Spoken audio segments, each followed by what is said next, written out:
how a storage closet-turned-boxing gym is helping migrant students graduate and giving them options for the future.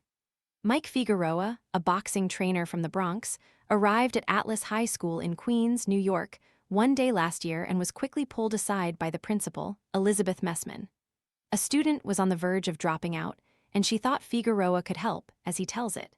It wasn't about academics or a lack of credits. The student, like the vast majority of those at the school, was new to this country. Wet boots ruining your mornings? The job site boot dryer uses gentle, fanless heat to quietly dry boots, shoes, and gloves overnight, helping reduce dampness and odor. Want to check today's Amazon deal? Scan the QR code now or visit grabdeal.us/4 before it's gone. He was living in a shelter and struggling with an unsafe situation there. Perhaps he believed it would be better to give up on getting his high school diploma and find a job. For many young immigrants, education can feel like a waste of however long they have here in the United States when they could be working. That way, in case they get deported, at least they will have earned some money to take back to their home country. According to Figueroa, the student's mother had come to the school to disenroll him. But before she could, the principal told the coach that the student loved boxing. Maybe there was a way they could convince him to stay at Atlas. And so, Figueroa made a deal with him: private boxing classes in exchange for improved attendance. At a high school predominantly made up of newly arrived immigrants in Queens, New York, the student population is shrinking, and chronic absenteeism is on the rise amid immigration crackdowns around the country. A storage closet-turned-boxing gym offers students an escape and a reason to stay in school. CNN spent time with 18-year-old Gabriella as she trains and dreams of a future in the ring. And he eventually graduated last year, Figueroa told CNN Sports. Once he saw this, and he knew that if I don't go, I lose this, then he was here all the time. That's the impact Figueroa and Messmann hope to have with the boxing club and other unconventional programs at Atlas. The school serves a unique demographic with the goal of giving them outlets and opportunities that acknowledge those circumstances. Around 85% of the student population at Atlas arrived in the United States in the past 3 years, Messmann says. Many are Spanish speakers learning English for the first time. The school says it does not systematically track the documentation status of students, but often it comes up in the course of establishing which citywide programs students are eligible for or in helping them apply for colleges. Messmann estimates that more than 50% of the student population is in the process of becoming documented. Enrollment at Atlas boomed as the COVID-19 pandemic lessened, and the student body expanded to about 1,400. But the Trump administration's ICE crackdowns across the country risk reversing the gains made at Atlas. As of March 31, enrollment has plummeted to 732 students, well short of the 1,181 school administrators expected this school year. One of the biggest challenges we're facing as a community is attendance, chronic absenteeism. Children are coming to school less frequently, and I think part of it is that they don't feel safe transiting to school, Messmann said. Signage around the school speaks directly to creating a welcoming environment. "You are valued," reads a poster that appears throughout hallways and classrooms. The text goes on to assure students that no matter their language or length of time in this country, they should feel at home in the classroom and with their teachers. A sticker on a door proclaims, "I am an unafraid educator who works with and for undocumented students and families." Messmann is explicit about the considerations that come with educating newly arrived immigrants who are understandably anxious about their future in America. "We do hear from parents that they are afraid to send their children to school, or they are anticipating being deported," Messmann said. "And because they have this feeling or sense that they will soon be facing deportation, they maybe aren't really committing to the school, to the process of getting an education, because they are choosing to work." The school, then, needs to serve as both a refuge from outside anxiety and a realistic facilitator for a better future, all while trying to convince students and their families that education serves a role in both those initiatives. So, I think that leads us to really try to be innovative in the programs that we offer, Messmann said. That means a community closet arranged to look like a real boutique, so students can get what they need, but also get a retail experience, both shopping at and staffing a store. And clubs that offer students the chance to learn how to fix an iPhone or cut hair or be a nail technician. Those types of programs are programs of interest to students, Messmann said, but also ways that our students can earn a living while they are becoming documented. And behind the auditorium stage, up an equi stairwell, is a former storage closet that's been turned into a boxing gym.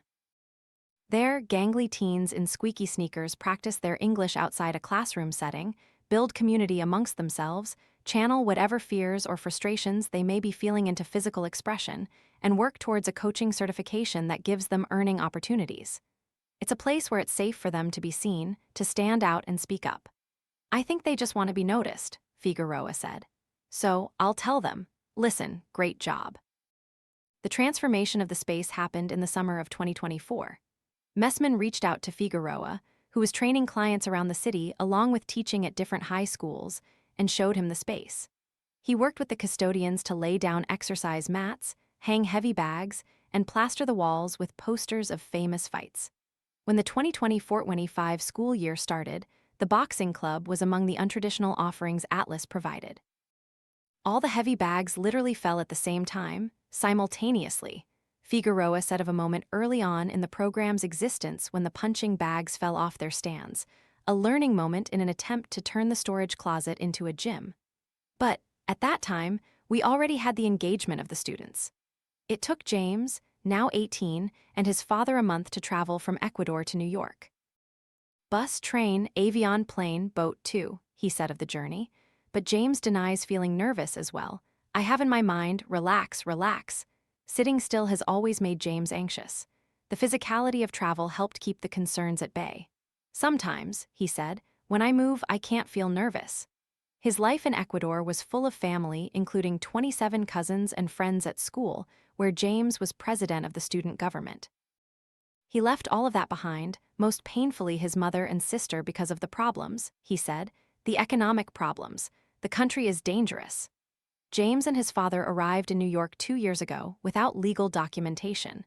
For that reason, CNN agreed to use only the first names of the students, like James, in this story, as they have fears about their safety.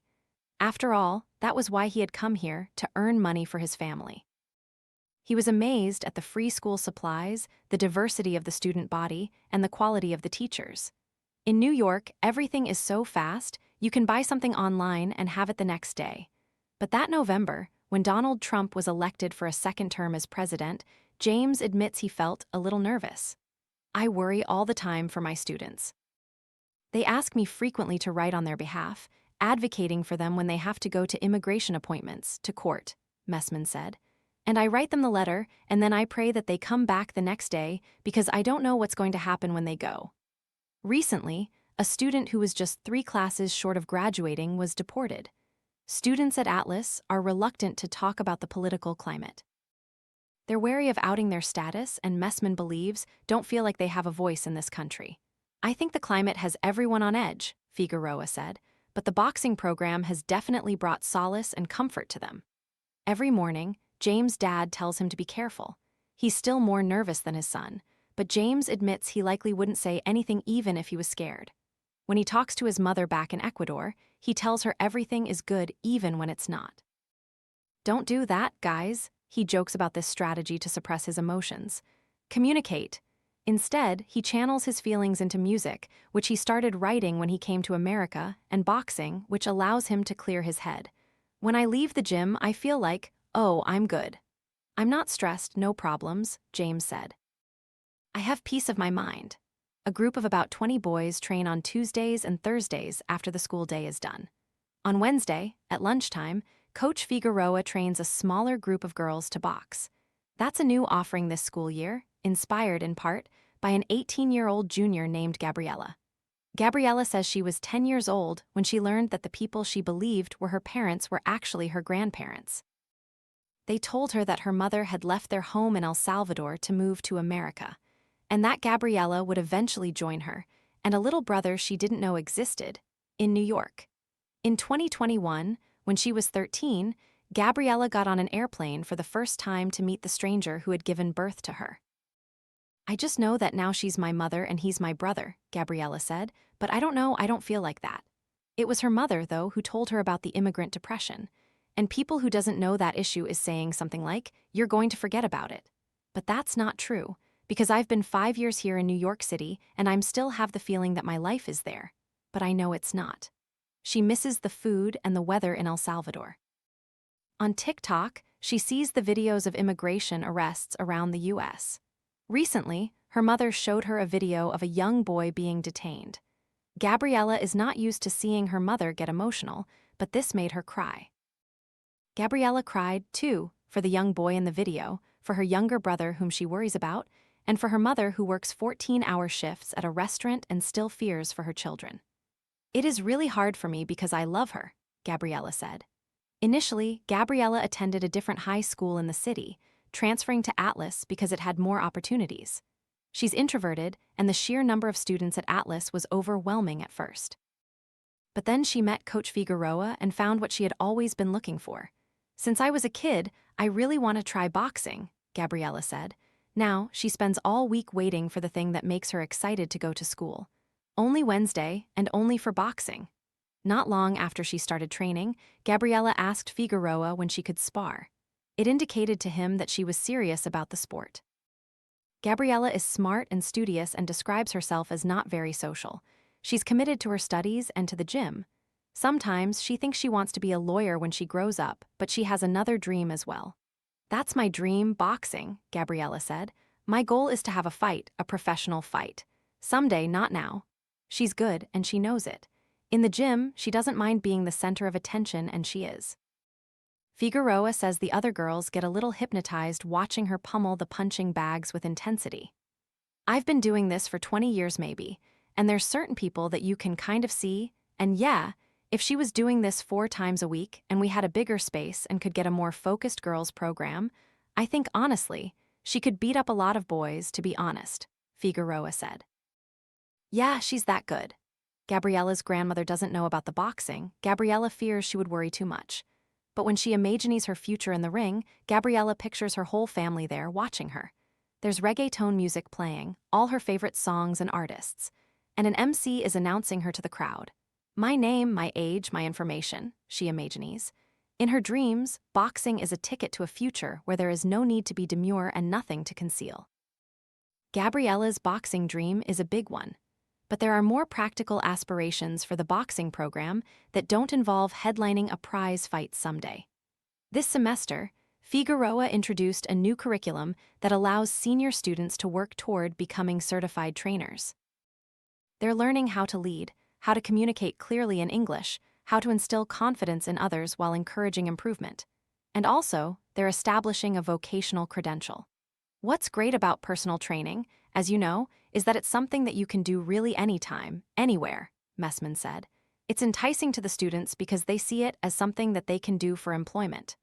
James likes the teaching they're doing in the gym this semester as they practice coaching one another. It fits with the same gregarious personality that once inspired him to serve as student body president in Ecuador. His positivity is an asset in motivating others, even as practicality motivates him. When you learn how to teach in boxing, it's more doors you can open, he said.